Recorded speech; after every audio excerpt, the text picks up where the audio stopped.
Imagine आपको salary मिल रही है बट आपके बैंक अकाउंट में पैसा दिखाई नहीं दे रहा। लगता है कि सब कुछ सही चल रहा है लेकिन कैश कहाँ गया।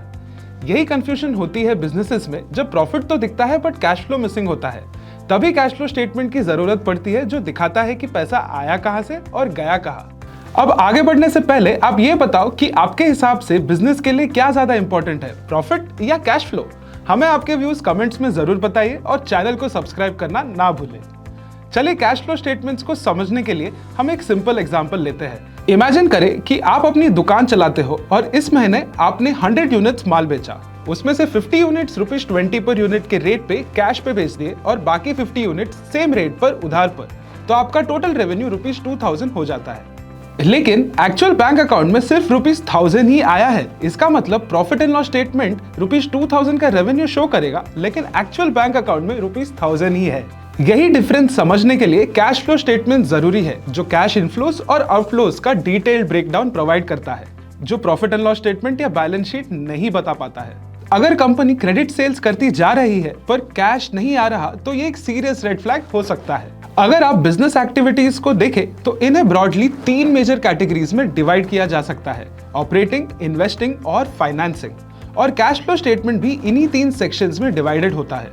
हर एक सेक्शन का अपना एक स्पेसिफिक रोल होता है और आज हम इन्हें डिटेल में समझेंगे। तो चलिए एक एक करके इन सेक्शंस को एक्सप्लोर करते हैं और देखते हैं कि ये कंपनी के कैश पोजीशन को कैसे इंपैक्ट करते हैं। Operating activities. ऑपरेटिंग एक्टिविटीज वो होते हैं जो कंपनी के मेन बिजनेस से रिलेटेड होते हैं, जैसे माल बेचना, सर्विस प्रोवाइड करना या रॉ मटेरियल खरीदना। इनफ्लोस का मतलब होते हैं कैश जो कंपनी को अपनी मेन बिजनेस एक्टिविटीज से मिलता है, जैसे सेल्स रेवेन्यू। आउटफ्लोज में आते हैं डेली एक्सपेंसेस जैसे रॉ मटेरियल खरीदना, सैलरीज देना या रेंट पे करना। Investing activities. इन्वेस्टिंग एक्टिविटीज वो होते हैं जो कंपनी के लॉन्ग टर्म एसेट से रिलेटेड होते हैं, जैसे नई फैक्ट्री बनवाना या नए मशीन्स खरीदना। इनफ्लोज का मतलब है एसेट्स बेचकर पैसा कमाना और आउटफ्लोज का मतलब है नए एसेट्स में पैसा लगाना। Financing activities. फाइनेंसिंग एक्टिविटीज वो होते हैं जो कंपनी के कैपिटल स्ट्रक्चर से रिलेटेड होते हैं, जैसे लोन लेना या डिविडेंड देना। इनफ्लोस का मतलब होते हैं कैपिटल रेस करना, जैसे लोन या इक्विटी इशू करना। और आउटफ्लोस का मतलब होते हैं कैपिटल रिटर्न करना, जैसे लोन रीपेमेंट या डिविडेंड देना।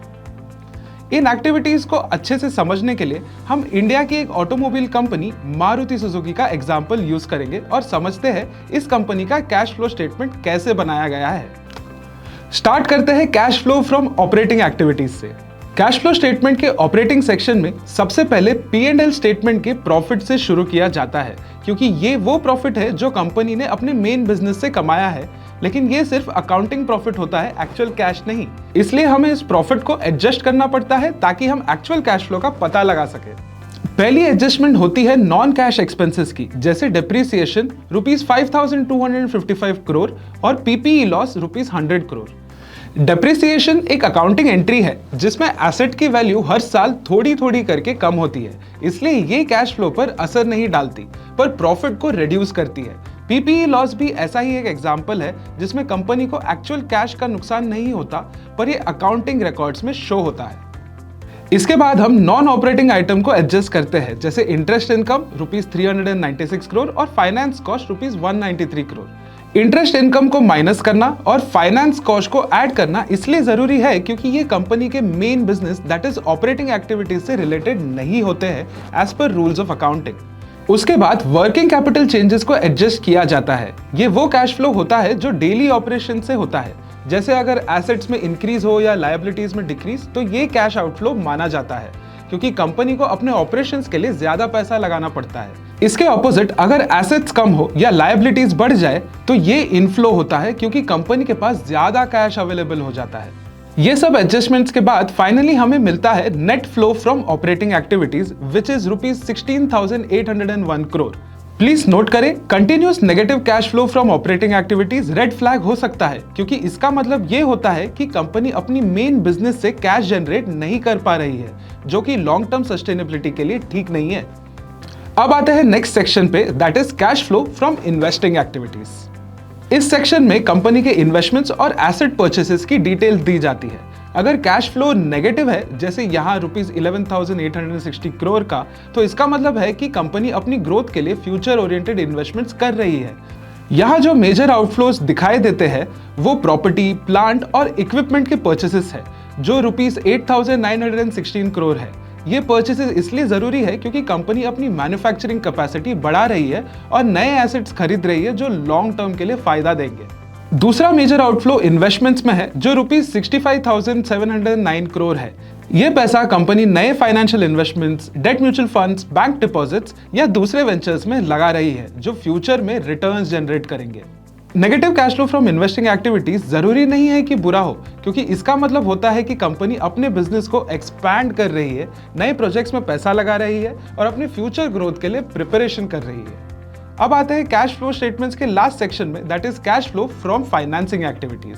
फाइनेंसिंग एक्टिविटीज में कैश फ्लो नेगेटिव दिख रहा है रुपीस 4,062 करोड़ का, जो इंडिकेट करता है कि कंपनी अपनी बोरोविंग्स रीपे कर रही है और अपने शेयर होल्डर्स को डिविडेंड्स डिस्ट्रीब्यूट कर रही है। कंपनी ने अपने बोरोविंग्स रीपे किए हैं ऑफ रुपीस 1,182 करोड़, जो इस बात का सिग्नल है कि कंपनी अपना डेट रिड्यूस कर रही है ताकि फ्यूचर में इंटरेस्ट पेमेंट्स का बोझ कम हो सके और फाइनेंशियल स्टेबिलिटी बढ़ सके। साथ ही रुपीस 2,718 करोड़ डिविडेंड के रूप में शेयर होल्डर्स को दिया गया है, जो दिखाता है कि कंपनी अपनी प्रॉफिटेबिलिटी शेयर होल्डर्स के साथ शेयर कर रही है। ये नेगेटिव कैश फ्लो का एक पॉजिटिव एस्पेक्ट है क्योंकि ये शेयर होल्डर्स के लिए एक रिवॉर्ड है और इसका मतलब ये भी है कि कंपनी के पास इतनी कैश जनरेशन कैपेसिटी है कि वो अपनी लायबिलिटीज रिड्यूस कर सके और अपने इन्वेस्टर्स को रिटर्न दे सके। कैश फ्लो स्टेटमेंट के तीनों सेक्शंस, ऑपरेटिंग, इन्वेस्टिंग और फाइनेंसिंग एक्टिविटीज से जो नेट कैश इनफ्लो या आउटफ्लो आता है वो पिछले साल के cash and cash equivalent balance में ऐड या सबट्रैक्ट किया जाता है। इसका टोटल आपको ईयर एंड पर जो कैश पोजीशन से मिलती है उससे रिफ्लेक्ट होता है। ये फाइनल फिगर बैलेंस शीट में कैश एंड कैश इक्विवेलेंट्स के नाम से दिखाई देता है, जो आपकी कंपनी की ओवरऑल लिक्विडिटी पोजीशन को रिप्रेजेंट करता है। तो अब आप समझ गए कि कंपनी के हाथ में एक्चुअल कैश पोजीशन क्या होती है और ये कैसे पता चलता है। अब बारी है एक इंटरेस्टिंग क्वेश्चन की। अगर कैश फ्लो स्टेटमेंट एक सुपर हीरो होता तो वो कौन सी सुपर पावर से आपकी इन्वेस्टमेंट्स को बचाता? क्या वो होता कैश विजन जो हर एक पैसे को ट्रैक कर सकता है, बजट शील्ड जो अनएक्सपेक्टेड एक्सपेंसेस से बचा सकता है, या प्रॉफिट प्रोटेक्टर जो आपके प्रॉफिट को सिक्योर रखता है? अपनी फेवरेट सुपर पावर हमें कमेंट सेक्शन में बताओ और अगर आपको ये सीरीज पसंद आ रहा है तो सब्सक्राइब जरूर करो क्योंकि और भी एक्साइटिंग कंटेंट आपके लिए आने वाला है। अगर आप बैलेंस शीट के बारे में जानना चाहते हैं तो ये लेफ्ट आई बटन पर क्लिक कीजिए और हमारा डिटेल्ड वीडियो देखिए उस टॉपिक पर। तो ये था हमारा डिटेल्ड ब्रेकडाउन फाइनेंशियल स्टेटमेंट्स का, जैसे profit and loss statement, balance sheet और कैश फ्लो स्टेटमेंट। लेकिन सिर्फ इन स्टेटमेंट्स को देखकर आपको पूरा पिक्चर नहीं मिलता। कभी कभी इंपॉर्टेंट इनसाइट्स छुपी रहती है जो फाइनेंशियल स्टेटमेंट्स की लेंथ और कॉम्प्लेक्सिटी की वजह से नजर नहीं आती। यही जगह पर फाइनेंशियल रेशियो का मैजिक होता है। फाइनेंशियल रेशियोज आपको एक कंसाइज और क्लियर व्यू देते हैं जो आपको कंपनी के हेल्थ और परफॉर्मेंस का रियल सेंस प्रोवाइड करता है।